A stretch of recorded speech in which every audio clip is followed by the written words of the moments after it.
So, exactly like that. Love it. Great. So, yeah, there you go. And that's why we say got it. Yep. All right. So, great time.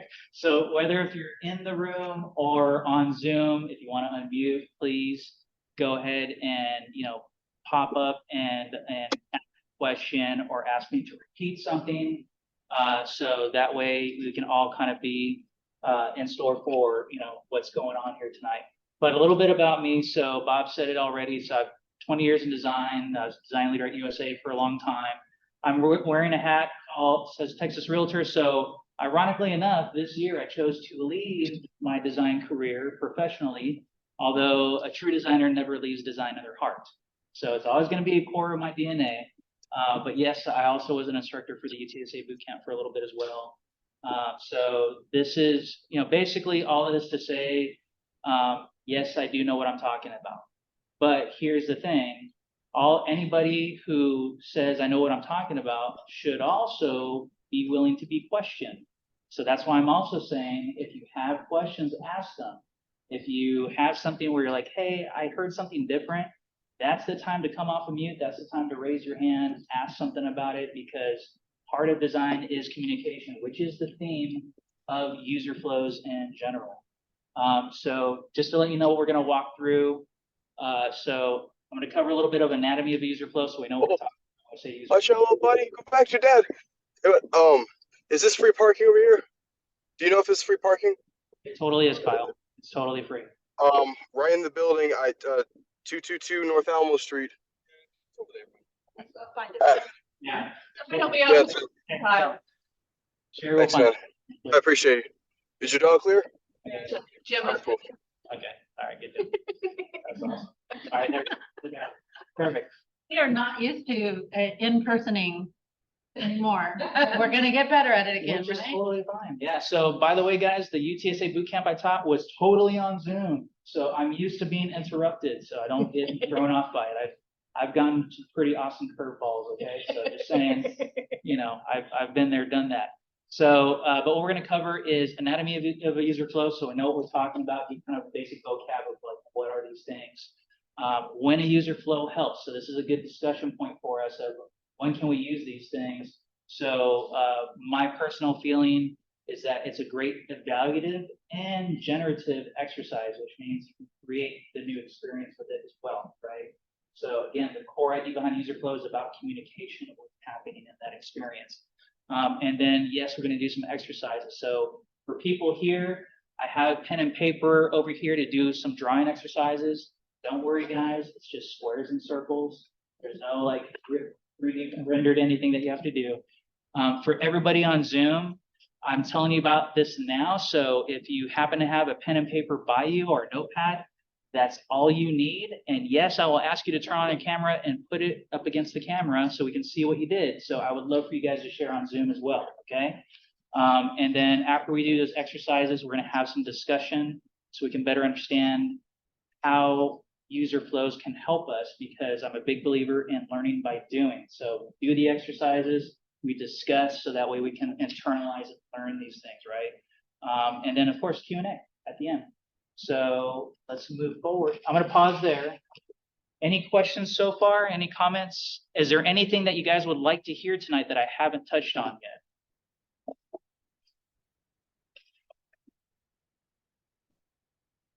Anybody on Zoom? In chat? Maybe? I have a question. Well, not really a question. Please, go ahead. If you will get to best practices to make them besides pen and paper, if there is anything that's maybe a tool or something that you will address regarding how to make them. Yeah, so we're gonna be thank you very much. Aaliyah, I think I heard you say that best practices for actually creating a user flow. Is that correct? Yes, besides pen and paper. So yeah, so today we're using pen and paper, but honestly, a user flow can be created using Figma. There's actually userflow.com software out there. So if you type in userflow into Google, if we use our Google PhD, which I'm a big fan of, by the way, you're going to find 10 billion tools that are enable you to do that. I would lean towards Figma just because a lot of design teams out in the world are using Figma these days. And there's a lot of, if you go into the Figma community, there's a lot of templates already that have the user flow symbols there ready for you. So that's my quick answer, but we'll get into it a little bit later too. Thank you. No problem. Okay, so I'm gonna move this a little bit. There we She go. probably wandered away when we got started. All right, guys. I'm moving the Zoom interface around so the people in the room can actually see some of the slides too. So may not be a problem for you at home, but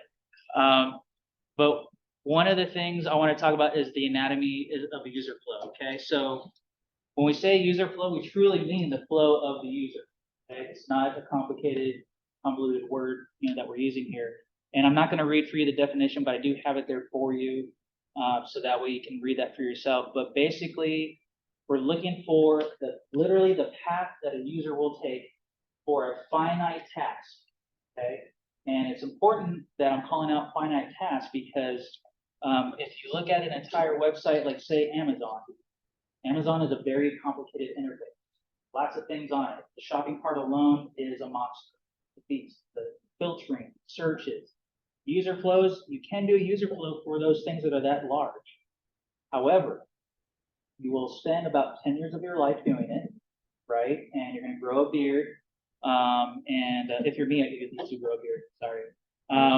But that's the thing is that for you to effectively use a user flow to communicate experience issues or evaluate an experience, I would highly recommend picking a finite piece of that experience, like logging into a website or signing up for an account, something like that. So something that's a finite task. So if you think about user testing as an example, use that as a gauge, okay? So think about what you would, the type of task you would use as a user test, and that's about the same size of an experience that you want to chop up to map out with a user. Does that make sense, everybody? Okay. Any questions about that, by the way? Does that, and I'm pausing for the unmute on Zoom too. If you guys have a question. Or you mentioned, sorry, did someone go? Okay, I'll just ask my questions. You mentioned finite task being, I guess, the good example for a task to make a flow for. Is there for non-finite task, or I guess like cyclical experiences, is there just a different kind of user flow to take into consideration, or is just user flow not something that helps get somewhere productive in the design phase? Yeah, so great question. So you said productive. I'm gonna swap out that word and talk about the communication about what you're evaluating, because when you say productive, how I translate that in my head is that I want to be able to communicate what is happening in this experience, good or bad, right, to another team member, to an engineer that I'm partnering with, to my product leader that I'm partnering with, whoever it might be, right?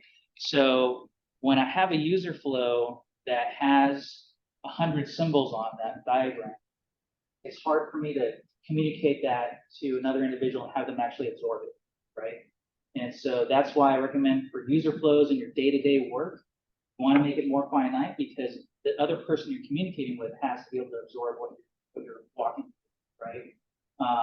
Now, if you have a longer period of time, and maybe it's like a 6-month project, maybe you're doing that piece by piece by piece, but chunk at a time, right? But then we have other methods that are available to us, like experience maps, and there's service blueprints and all these kind of other methodologies that are geared towards evaluating larger experiences of more complication. Does that make sense? Yeah. So basically, what I'm saying in a very, very fancy way is the right tool for the job, right? So, I mean, a lot of this has to do with common sense. So, I say common sense, but basically how I would think about it if I was sitting down and doing a user flow is that if I started to have a lot of more symbols where I started to have a hard time retaining what I'm doing and I'm the one creating it, then I'm probably using the wrong method to communicate this information to somebody else. Okay. So that's my internal gauge for myself. So I'm just throwing it out there as you know, maybe that's a gauge that you can have for yourself as well. So when I say finite, it's just basically helping you not try to map out a very large, complicated thing that's just going to cause everybody a lot more stress, right? And yourself as well, because it's going to take you time to create that flow that's complicated, right? Does that answer your question? Yeah, thank you. No problem, no problem. And yes, I talk a lot, so you can tell me also to move on. I have a question about creating user flows in enterprise systems, particularly like when you have like multiple user groups, say for example, sellers and those that support sellers, and they have intersecting tasks. Like, can you talk a little bit about, like, I'm a UX researcher, can you talk about how workflows and task flow analysis is used to, number one, support the foundation of user flow, and then number two, how do you consider the different differing tasks of different user groups that will be using that single system? Do you do it like one persona at a time, or how do you address that? Yeah. So yes, and by the way, if you work in an enterprise, which I did for many years, I completely appreciate this question. I love it. So I haven't touched on this yet, but I was going to, but that's okay. We don't have to go in order. That's fine. So the design process is not linear. I don't care what anybody tells you. The design process is not linear. Okay, it's back and forth. That's okay. So to answer that question, one point I want to make, and then 2 points, and then we're going to move on to the next slide. Okay. One is that a good user flow depends on the fact that you know your user. Okay. That means that any research you've done, any understanding or evaluation of a task flow, or product specifications, or any other constraint, or whatever other data that you put together to synthesize into this is what we think our user is trying to do here, right?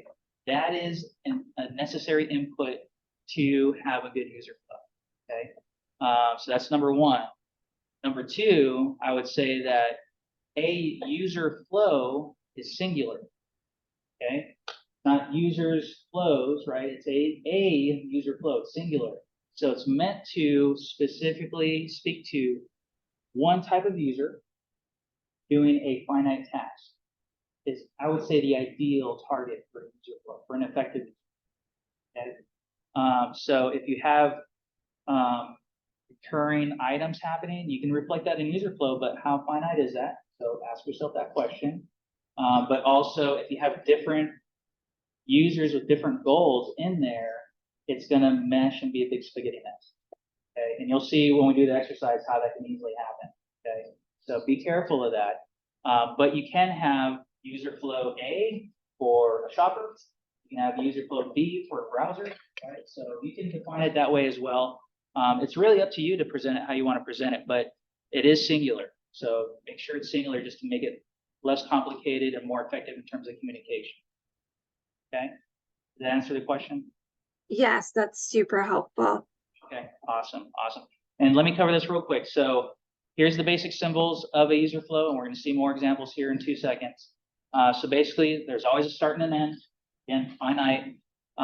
The rectangles are screens, pages, or larger functions, right? So when you see it, if you've done, any kind of, flow before, these should be very similar symbols and look kind of familiar, right? So any IA diagrams, very familiar symbols, right?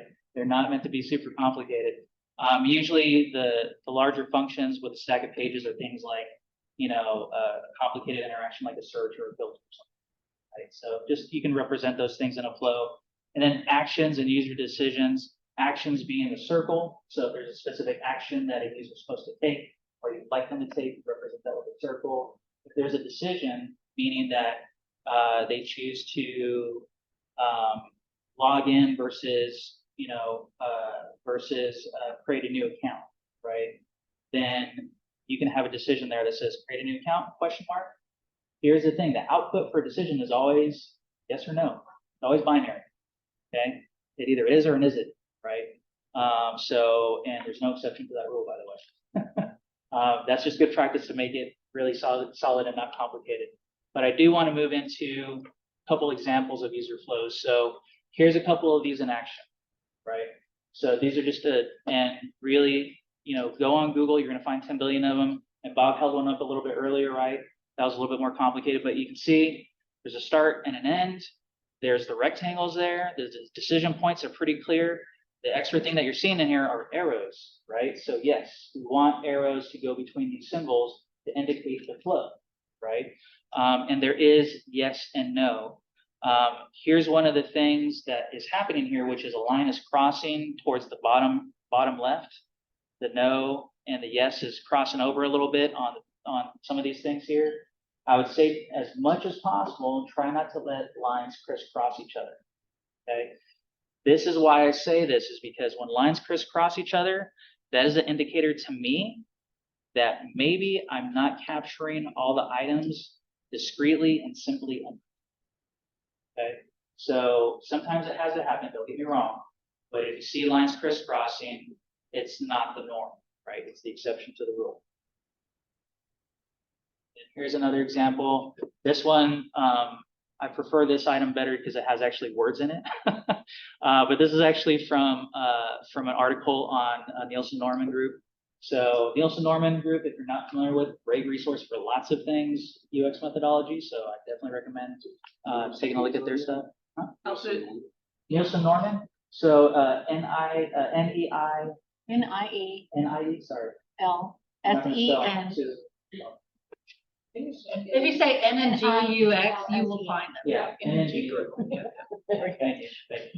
All of a sudden I was like, I don't know how to spell. Sorry, guys. That's okay. I always say Norman Nielsen, But yeah, if you look them up, you're gonna find lots of good stuff. But here I wanted to point out in this first triangle at the very top, it says correct question mark, and then there's a yes path, which keeps on moving forward, and then there's a no path, right? So that's a really good example of proper decision point, is that it can be whatever worded question, but it's always a question. But it's always a question that you can answer yes or no to. Okay? So I know all the UX researchers out there love open-ended questions. This is the opposite of that. So close it up. Close questions, yes or no, right? All right. Any questions before I move forward? Is that because there's an intended, Go ahead. is that because there's an intended outcome of this task? Because I'm thinking, obviously in a general, like, users going through Amazon, they have many choices of products. So Right. you're saying this is framing them buying a specific product, for example, or. Right. They have a specific goal in mind. Right. Exactly. You're trying to lead them down. You're trying to represent what a happy path, quote unquote, will be, right? And possible secondary option, right? If they're going down a specific user goal. So that in that way, it's very much like usability testing. So that's why I used that example a little bit earlier in terms of like representing a finite experience. Think about like how much you would test for a usability test.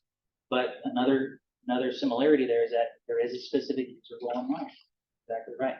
So that's why we keep it closed and like either yes or no, because we know we're trying to lead down to the user goal, which is your endpoint.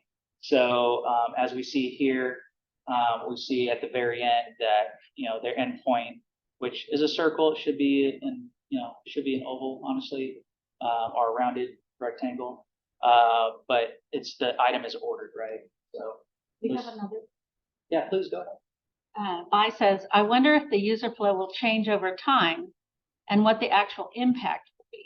I've had a previous experience with a project where the user flow is completely different from the initial concept during development.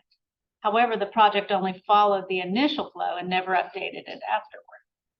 So I guess, Bai, do you mind if I paraphrase it? is a user flow a living document that should be updated? Good question. Gosh, how many times have I been in that scenario?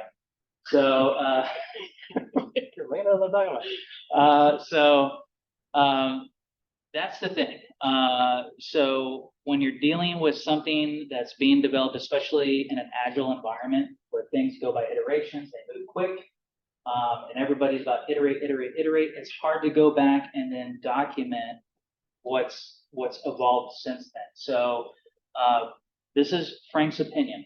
Okay, guys, every environment is different. So this is just my opinion. If some of this works for you, great. If it doesn't, sorry, but let us know what you find out though, right?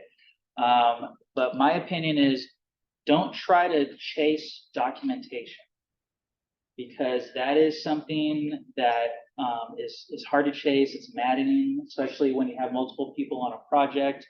I've been engaged in projects where there's dozens of executives, let alone hundreds of people trying to develop software, right? And it's just hard, difficult, right? And I don't wish that on anybody. But I would chase communication. Okay, so think about user flows as a method of communication, right? And I would say, use any UX methodology you can to be a better communicator, right? Let alone user flows, right? And part of my reason for saying that is because if you can use a user flow today to communicate a specific defect in a user path to, say, a development team, and they can absorb that information and then go make that adjustment, it did its job. You did your job, your user flow did its job, moving on, right? Now, 2 months later, when it's launched and they figured out that something went wrong, hey, maybe you break out a user flow again to evaluate, right? But now it's a fresh new user flow, right? Because things have changed. So don't think of it as a document that has to stay the same and get edited. It could be, hey, that was yesterday's, but let's do a fresh user flow today kind of situation. I hope that helps answer the question, by the way. Frank, I don't know if you've done this or not, but the idea of kind of overlaying, or creating a flow of what the situation or what the flow is now, and like Bai said, maybe there's a problem with what's actually designed or developed. So then you can compare the two by saying, here's what was actually developed, here's where the deltas are, and you can use it as a comparison tool, right? Thank you for looking at my next slide. I know. So that's awesome. So that leads us into, when does a user flow help? So we already talked about communication and those things, right? Do you have a question? Well, I was just gonna say, part of communication, what I found these really useful for is alignment, and you could call that Alignment. communication. Exactly. But when you say, what do you mean by this? I've worked with, they think they've got it all mapped out, and you start pointing out, and you're doubling here, and these two things are happening over here, and they're exactly the same. So why does the user have to go over here and log in, and then go over here and log in? Alignment, yeah. Yeah, alignment, yeah. So here's another little nugget of detail that maybe people won't tell you in a book. But these logic shapes that are used in user flows are very, very similar to logic diagrams for people who have taken CS degrees. So if you're trying to communicate to engineers and developers, they will probably absorb a user flow a heck of a lot faster than any other diagram we get out there. And that creates alignment. I love that word, alignment. Yes, I agree with that. I align to your alignment statement. So exactly back to your point, Bob, which is exactly like, when are we using this thing, right? So in terms of the overlay, I think that's a good example of what I would characterize as the evaluation and the creation, right? So evaluative and generative instances of the user flow. So, basically, the gist is that whenever we're evaluating anything, we're just taking a look at as is, right? So you don't have to think of new solutions at this point. Just document what's there, right? And so, like I said earlier, it starts with understanding your user. So research, right? And maybe there's, user flow data, maybe there's click-through rates, maybe there's all sorts of digital funnel engagement kind of stats, all that kind of stuff, right? That's all data, right? That's all stuff that you can use to understand what's happening in the flow, right? And so that's why I mentioned dropouts and things like that. But here's the thing also, that when you evaluate something, and this is something I'm totally guilty of, I'm documenting a thing, and then I'm like, oh, of course, that's the thing that's wrong, right? And then my brain goes into solution mode. Don't do that yet, right? I know, it's super hard. It's super hard, and it's like, that's why I say I'm super guilty of this, right? So, and I think a lot of us are, but I would urge you, like, make a note of it, put it to the side, maybe write it on a sticky and stick it on your desk for later, right? But don't do that yet, because when you want to evaluate, okay? But that information of looking at that evaluative user flow and then seeing that, hey, our goal was X, but guess what? In this user flow, there's no screen that confirms that thing. There's no screen that gives them an option to reach that goal, right? There's no action that lets them understand yes or no on it, right? So we're going to see those things. That is the magic of a user flow. When you evaluate it and you get to see it, your brain starts to think about it and evaluate, right? So that's the part where you get directly into the creation of something, right? So Bob, exactly to your point, you can overlay it right there and then circle the thing, say, hey, remember that screen? Like, how do they understand that they actually signed up for this account? Not giving them a thing that says that or hi, nice to know you, or yes, I want to do that, right? Because we're talking about those kind of options, right, in a user, right? So that's a great thing to call out. I'm going to pause there real quick before moving on to the next slide, because we're going to get into a little bit of activity. Any questions about using user flows to evaluate and create new experiences? Sarah had a question, and she was asking the best method to test the user flow. Is it via prototype testing? And she asked about participants for testing, but how do you usually test your user flow? Usually I just throw it on the wall and it sticks. Yeah, to test out a user flow, typically you want to have, well, this is what I've experienced in the past. Okay? A lot of different ways to do it. So typically it's attached to a prototype or something. Okay. And there are things called wire flows out there, right, that are basically, prototypes, rough draft of screens that are connected with lines. So we call them a wire flow, wireframes that are put into a flow, right? So there are things like that out there. I will say that that's actually another reason why Figma is kind of a nice thing to use if you're creating a user flow, is you can start swapping things out pretty quick, right?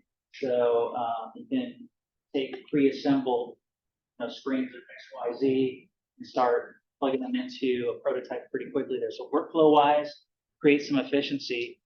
Here's another thing about user flows and testing in general is that because we have a lot of enterprise environments out there, or a lot of different enhanced experience out there that have design languages and design systems where all these different UX components and the interface items are already there and ready to go, right? So anybody read Atomic Design? Yeah, okay, we're familiar with that. So then, that's the basis of design system, right? And so, anything that you can put on a rough, wireframe, hopefully you have it plugged into some kind of design language or design system that you just pull it right in and start testing this thing out, okay? But the actual user flow itself, I wouldn't actually put like rectangles and diamonds in front of people and say, hey, what would you do here, right? Because it's just meant to represent what the intent is for that user, okay? So it's meant to represent what we want them to do based on the data that we have, but it's not necessarily meant for them to input back into it, right? But it can help you create a prototype to test out and then see what happens. Does that make sense? Okay. I'm hoping I'm not talking in a circle there. Okay, all right. Got a quick one about user research. If the research since the research is the most important part leading up to the flow, how would you deal with a situation where the client's idea or previous representation of the audiences doesn't match yours? Like I've hit it in a couple of situations where a client will think of their own audience and think that they'll do something, and we basically had just kind of, okay, kowtow and just say fine. But then our research is saying, no, red flag, this is gonna break. How would you deal with that situation? I've never run into that situation. before. Have a good time. That's like the life of being a designer, basically. Like that happens every day. You know, Rebecca's seen me deal with it before. But here's the thing: is that you know, right off the bat, what I'm hearing you say is that there's no agreement whatsoever of who the user is. So if that's true, then you can't even get as far as starting to represent any experience whatsoever because you haven't even agreed on who this is for, right? Now, you know, how do you have those conversations? It's tricky, right? You know, I've had a reputation of being a little bit diplomatic in enterprise environments where there's a lot of, you know, ideas at play and people have, you know, these certain ideas that they hung on to, right? I will say in general, just pulling from my little bag of tricks of communication here, which has nothing to do with user flows. Bonus content, guys, okay? Bonus content, all right. So I will say that if you challenge somebody's belief, you're gonna hit a brick wall every single time. So part of my approach of trying to have those hard conversations, right, is trying to illustrate as best as I can, hey, here's where the predicted outcomes will be, right? But if you do it in a way that's going to directly challenge whatever that thought is that's in conflict, you're not going to get very far. Now, other approaches I've taken as well is try to engage other partners that are like-minded or at least open to hearing, hey, if this is something I'm concerned about, can you help me communicate this idea, right? And try to do it that way as well. Now, is that successful every single time? No, it's not. And it's super, super dependent on the people in that equation, okay? And unfortunately, us humans, we're messy human beings. And, you know, when you're operating on an emotional side of behavior, you're not going to win, okay? And this is, all of a sudden, we're going into mindfulness now, guys. We've left the user flows, we're now going into mindfulness now, which is very helpful also, by the way. So, but, you know, something I've learned personally is that if you're operating on the emotional side, where you have a feeling about a thing and that's why you're saying it, then you're probably not communicating very well, number one, and you're probably heading into a brick wall that you don't see.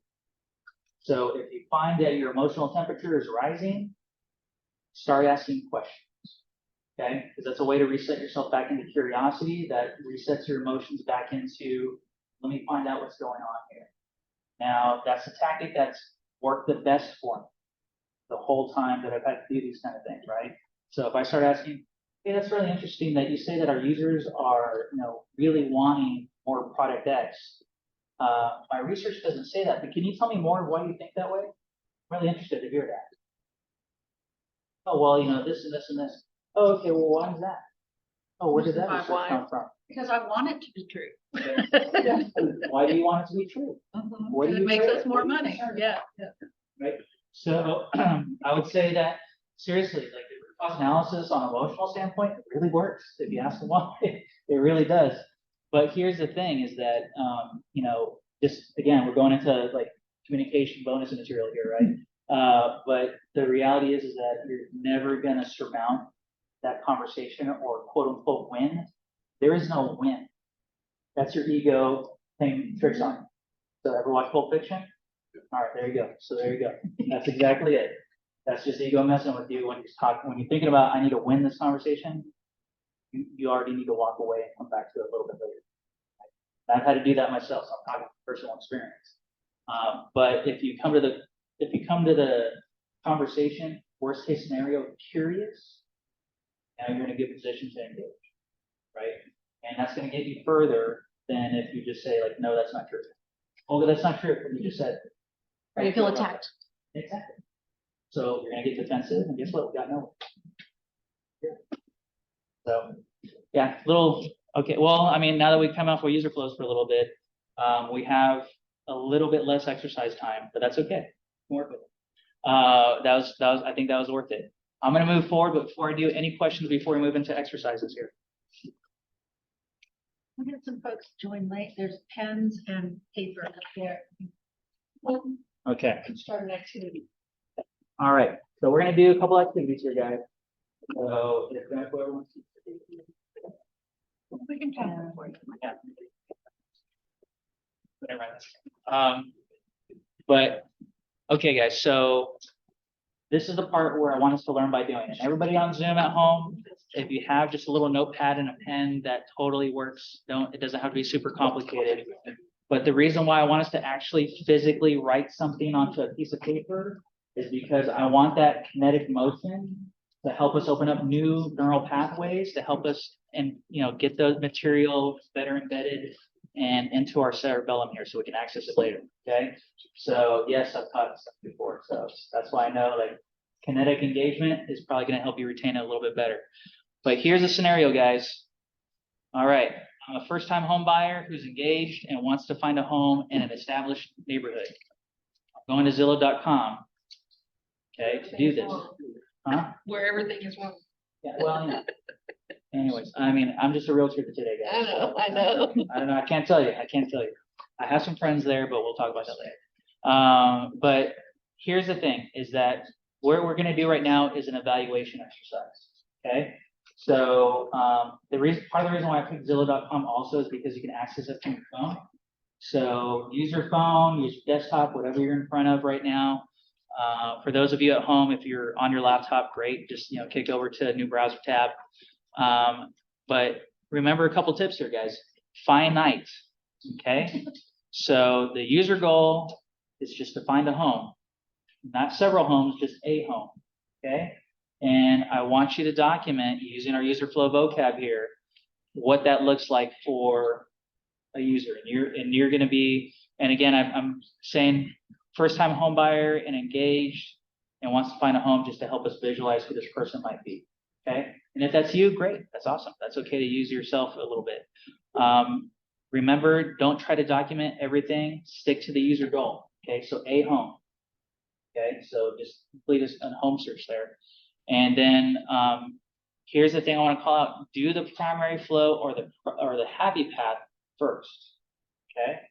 So as you're going into this and start documenting stuff, I want you to stick to the happy path first. And I'm going to give us 5 minutes to do this. So it's 7:19 right now. So I'll give us an extra minute. So 7:25, I want us to be done with it. And I'll call time. But here's the thing, guys. This isn't a silent exercise. So if you're doing it and you're like, wait a minute, like, how should I document this thing? Should I use a rectangle? Should I use a circle here? Ask those questions, guys. That's why I want to actually have you do it right now. So that way you can ask those questions and we can learn by doing it. So go ahead and have at it. Again, doesn't have to be a quiet exercise. If there's questions that pop up, let me know. So you're not starting with the go load Zillow. You're already on the main screen. You're already on the main screen. Yeah. So that's where you begin. That's a great question, Byron.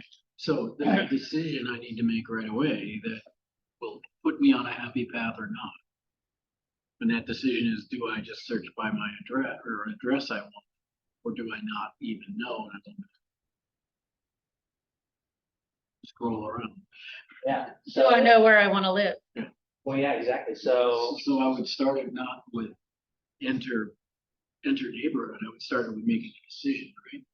well, right. So you can engage in that search bar, right? In the search function. Yeah. That's a decision I'm making. Which is a decision you're making. So, great question, right? So you can put in there a diamond that says search ? Yes or no, right? And you say yes, okay, what are my search results, right? So you don't have to document what you're inputting or outputting. You're just documenting steps, okay? So don't feel like if you do a search, you have to document like, here's all the search results. No, you don't have to do that. You just have a rectangle that says search results. Okay. Yeah, great question, Byron, is that in the very beginning, I'm asking a question like, do I search? Why not search?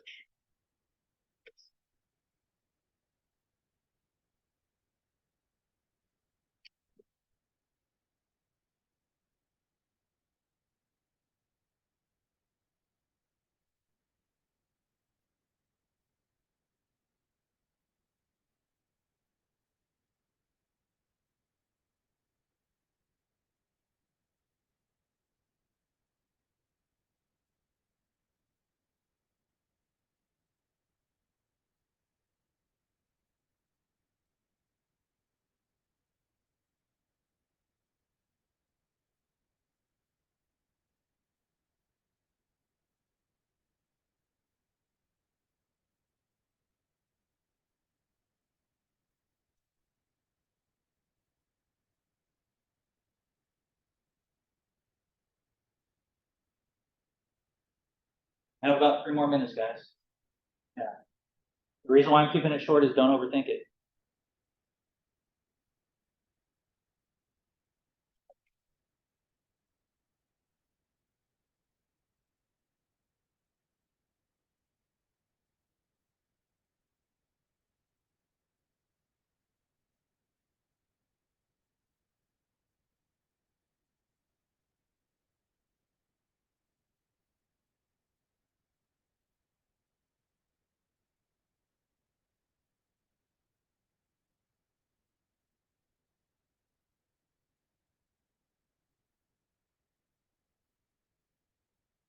And if there's any questions on Zoom, go ahead and unmute yourself, ask away.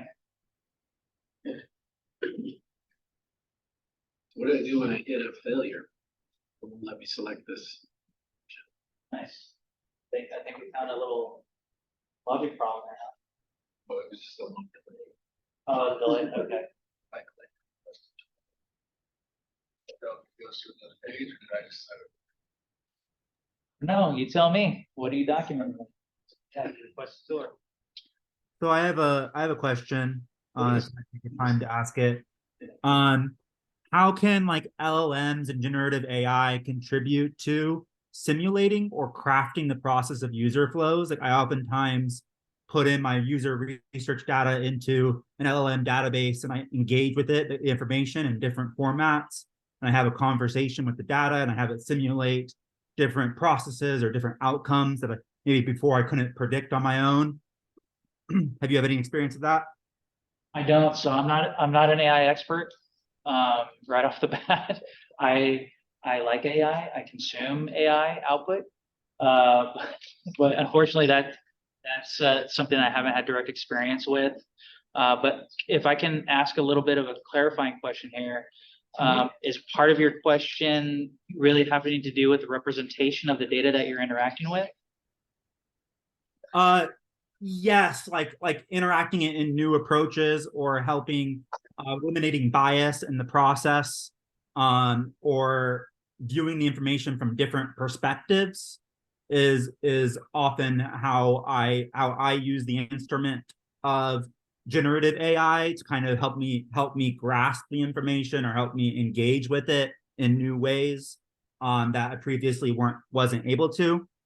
Or vast amounts of data might, like if you have tons and tons of data, you can use it to simplify that data and explore alternate paths that you previously would have taken you months to explore or to route over. Right.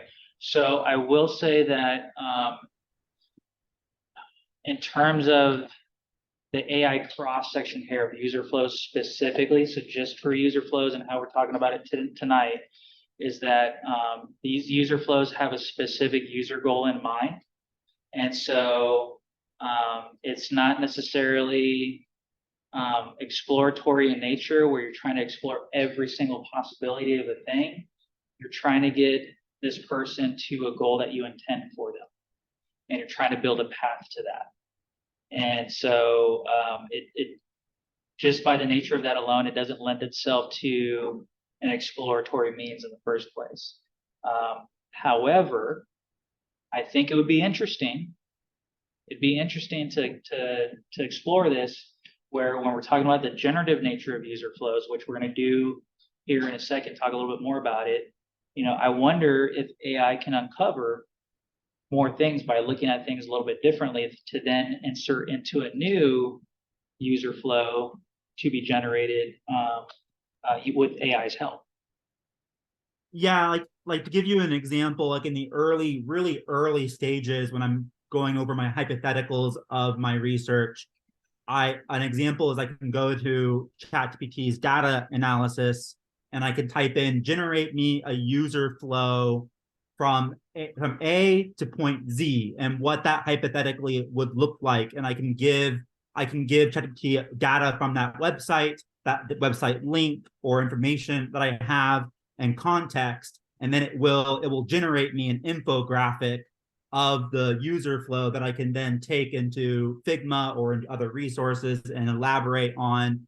And then it becomes a collaborative process where I'm using ChatGPT almost as a co-worker to like explore this user path that I'm dissecting. That's great. I personally don't have tons of experience with that, but I love what I'm hearing. So I don't think that breaks the core nature of user flows by any means. Would you answer Leah's question? Leah's question, did y'all answer that? No, I didn't. It says if the decision is not yes or it's not yes or no, it's rent or buy. Do you need another element or shape for that answer, or is that answer on the arrow like the yes or no example that you showed? Yeah, great question. So you can actually chain the diamonds together. So if the two options are rent or buy, right? You can have one diamond that says rent question mark, yes or no, and then the no goes to buy question mark, yes or no. So that's how you would represent the or kind of situation, is you can chain diamonds together. That's especially useful for login pages as an example, because usually it's like log in with Google, log in with Facebook, sign up for a new account. So how do you represent all that? You see a big long chain of decision diamonds, basically. I was thinking about that when I first created it, but then would that be an example of back at the beginning of the talk when you said a user, a specific type of user in this scenario would be a renter or a buyer, so you create separate user flows for either. Yeah, so that's another actually good point. Very good point. I totally wasn't being the pure section. So no, good call out. So if we're talking about somebody who's interested in buying a home, then the happy path would be go down the buy path, right? So buy question mark, yes or no, right? But here's the thing, it's okay to signify that, hey, there's a secondary action here. So there is an option to rent too, but you're not necessarily going to go fill out all the rent part of it. You're just saying like, yep, we acknowledge rent was there, but now I'm moving past it, right? Going to the next part of the flow. So yeah, that's a great question. It's okay to represent secondary, but just don't go and try to document every single thing. Concentrate on the happy path first, and then fill out secondary items if they're useful in you communicating that, this is what I'm seeing. Does that make sense? All right. Yeah, that helps you keep it finite. I discovered something fun. Oh, okay, cool. So I was trying to make it fail on giving me any results. Okay. And so I put in Antarctica. And then I just put up a made up Texas town, Blaine, Texas. And it gives you a sucks to be you. Don't know about that term, sucks to be you. It just says location could not be found. Okay. That's all you can say is, okay, don't you love it when they force you to just agree with them? No advice on, why don't you try a larger region or, right. No one lived there, you freak.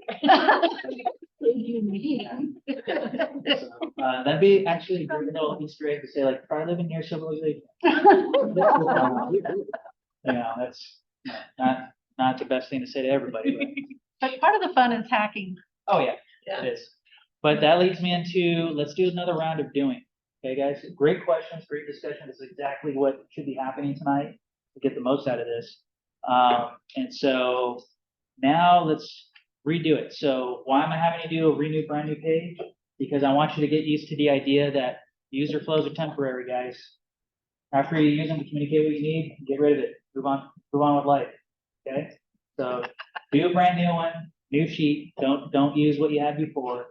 But same scenario here, but in this case, now we're trying to say, show, assuming that we know a little bit about, you know, somebody who's trying to buy a house here.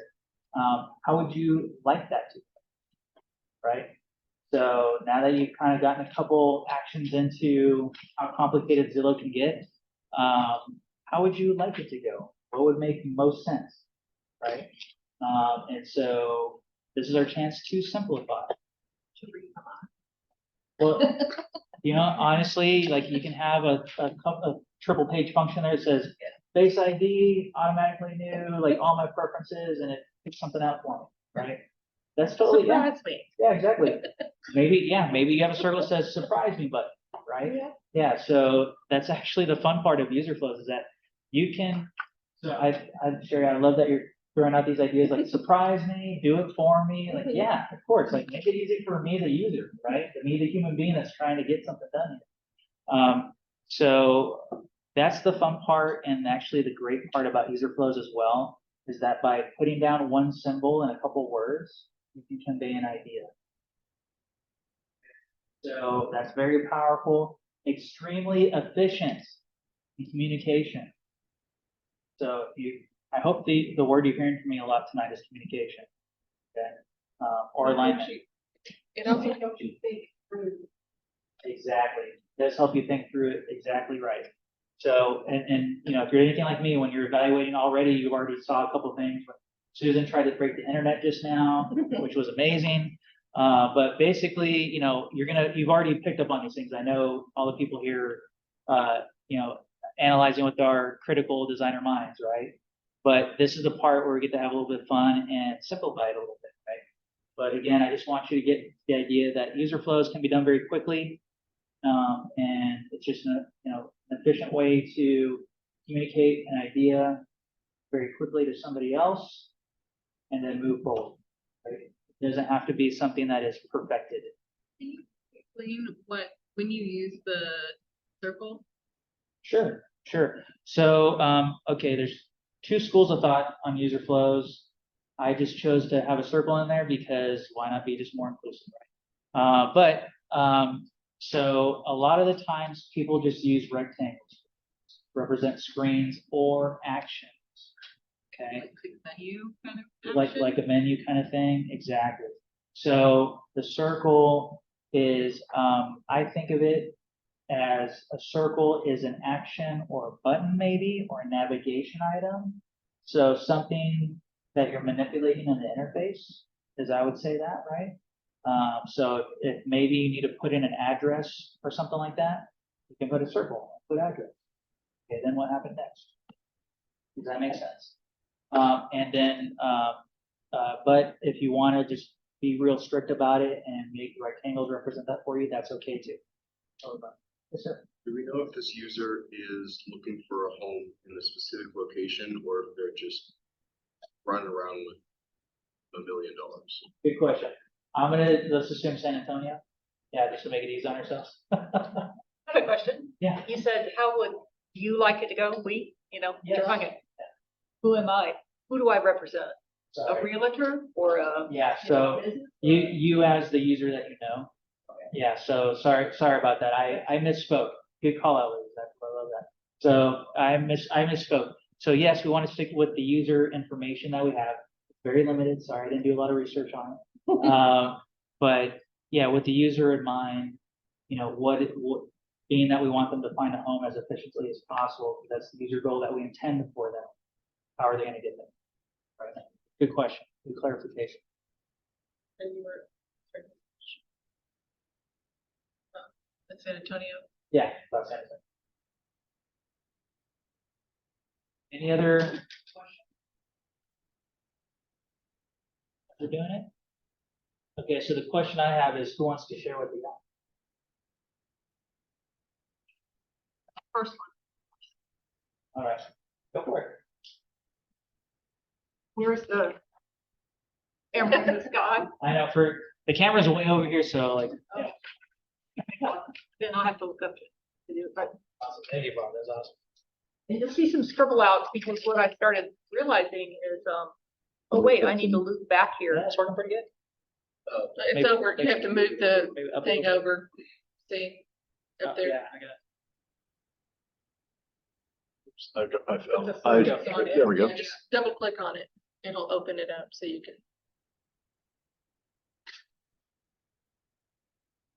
You need to stop sharing. No, it's showing it smaller. Can't you right click and make that, Make it larger. I don't know. Make it focused or? Spotlight. It's still spotlighted already. Yeah, I'm I think- assuming if I I think stop you should sharing, stop it'll sharing. make it big. Now And you can double click. Should be able to just double click on it.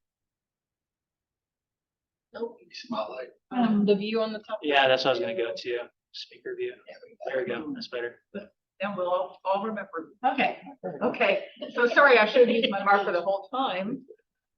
Happy to have the Zoom. Yeah, and it's backwards, of course, because of the. Yeah.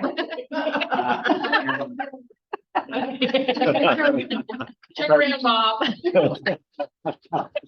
So pretend we're all in a, There we go. Yeah.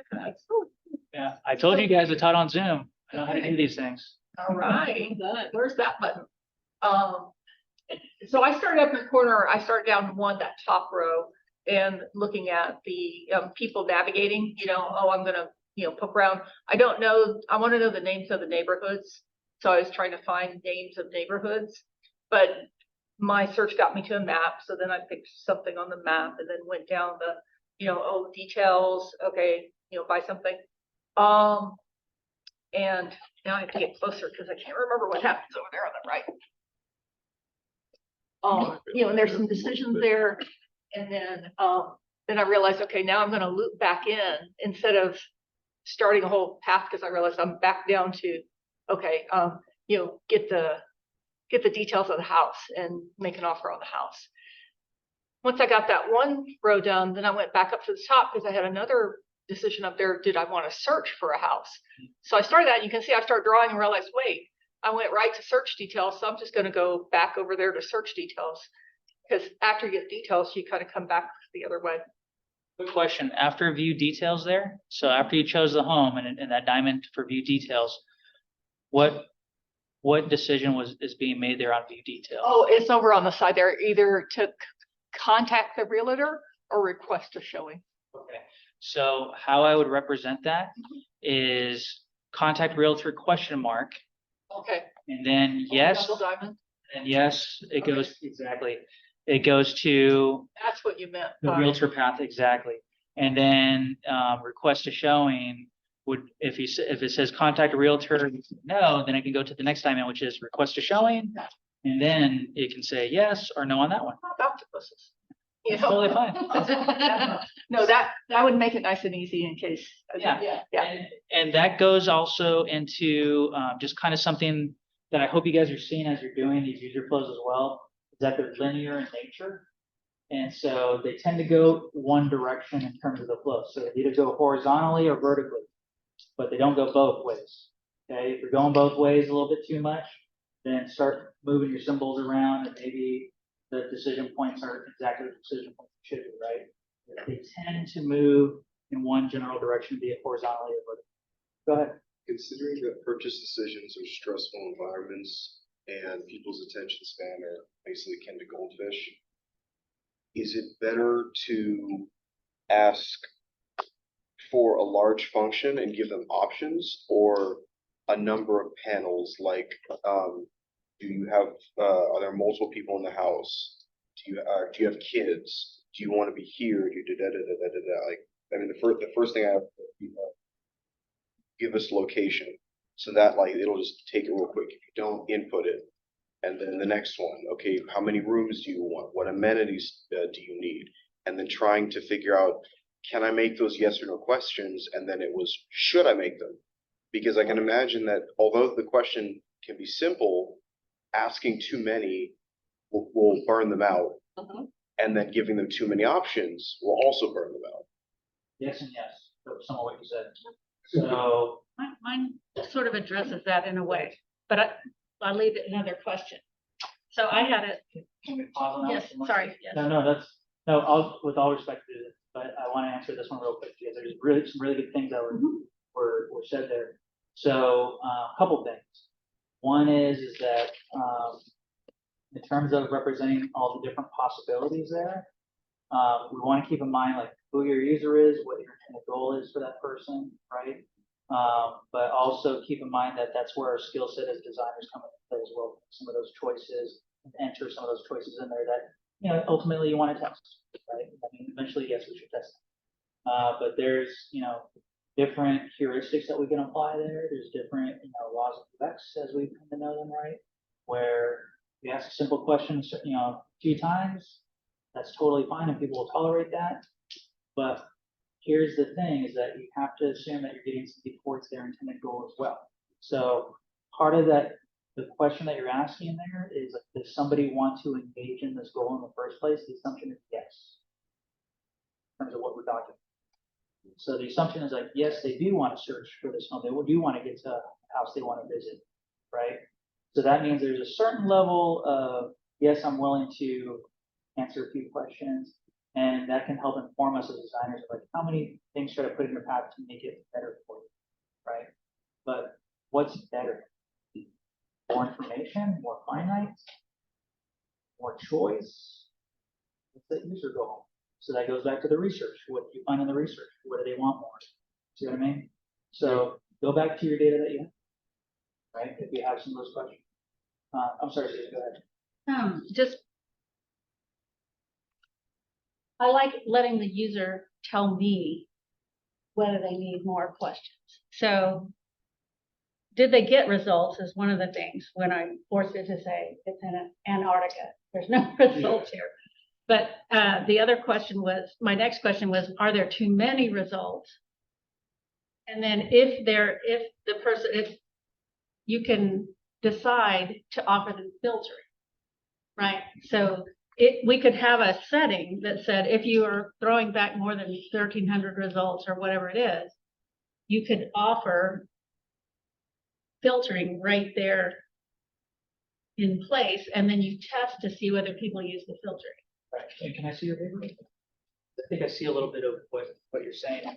So let's see here. Sorry, I'm moving quick. Can we see that a little bit? Okay. So the filtering with the homes there.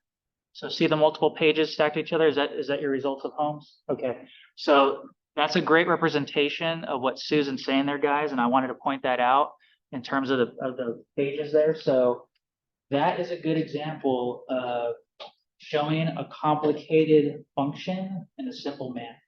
Okay. You can use those stacked rectangles, those stacked shapes to represent, hey, these are the filtered home results, right? And then, you know, you've seen, there's some user flows out there that have some notation on them. And that's fine. I'm not against that by any means.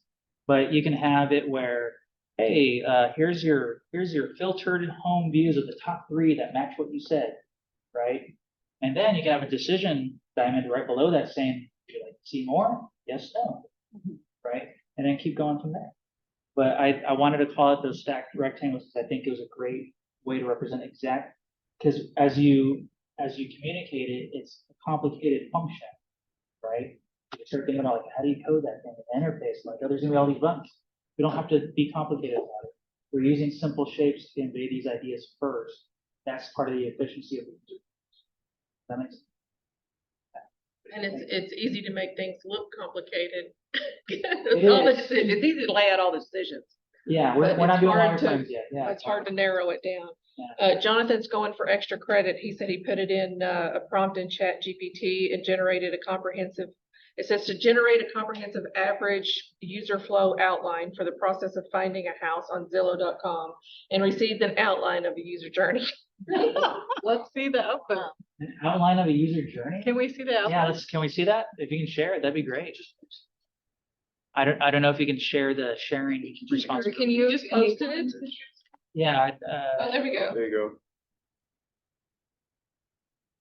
Shared the link. Okay. Share link above in chat. Okay. Yeah. There you You need to share screen again. go. Yeah, exactly. See this conversation, I guess. Oh, I'll have to log in as Jet. So Come on. let him share. Yeah. You share a screenshot? Jonathan, can you share screen? Yeah, that's what I was gonna ask, if you're able to, I can see it. you can see it? Okay. You want to share screen? When you click. Oh, thank you. Thank you, Jonathan. John, take. We're on a university computer, so I might be locked out of it. There we go. Okay. Yeah, so this is can you guys see it? This is like Put up a little- the You go full screen? yeah, my scroll, my computer's a little slow and I use Zoom. So this is like the prompt. This is a very, very basic prompt with no context behind it. So I'm not expecting a great output, but this is kind of what it ended up producing. I have custom instructions in the background that are making it organize it this way, that work in the behind the scenes. But it kind of broke down an outline, and then I would typically take this and I would give it more context and brainstorm back and forth, narrowing this down to get a more accurate, concise outline of what I'm looking for. But this is kind of the example. Yeah, that's a great way to start throwing darts at, you know? Yeah, so there's actually a lot of folks that start user flows just by writing down tasks. And I think this is a great example of ChatGPT doing it for us. So that way they can translate these into symbols with those, specific actions, screens, or decision points, right? So I think, yeah, that's a great example. Thank you for sharing that. That's awesome. Now I got another thing to ask ChatGPT for, which is, the list is getting ridiculous, guys. I'm just saying. So I'm asking it to tie my shoes. Hasn't done it yet. We'll see. But no, thank you for sharing. That is awesome. That is awesome. And honestly, my next slide is just really about a Q&A slide. So I'm not going to reshare my screen to just show, hey, Q&A, ask questions. Okay. And also I'm trying to be mindful of our time because we're a little bit over, I think, on our timing here. But I really appreciate you guys going through these exercises and asking great questions and having a great conversation. And the bonus content about corporate communication and when you disagree with people, there you go, gratis. Yeah, thank you. But no, I really appreciate it. And I'm gonna hang out for a little bit. So let's obviously, talk a little bit more. But before I officially end up anything or wrap it up, any general questions? It doesn't have to be about user flows. If you want to ask me about design in general and that kind of thing as well, I can open it up to whatever. Totally fine. Any questions on Zoom as well? Oh, Richard? Yeah. Yeah, so I took the results of Jonathan's ChatGPT, and I asked ChatGPT to try to create the code for it. And I don't know, can I share the screen? Yeah. Go ahead.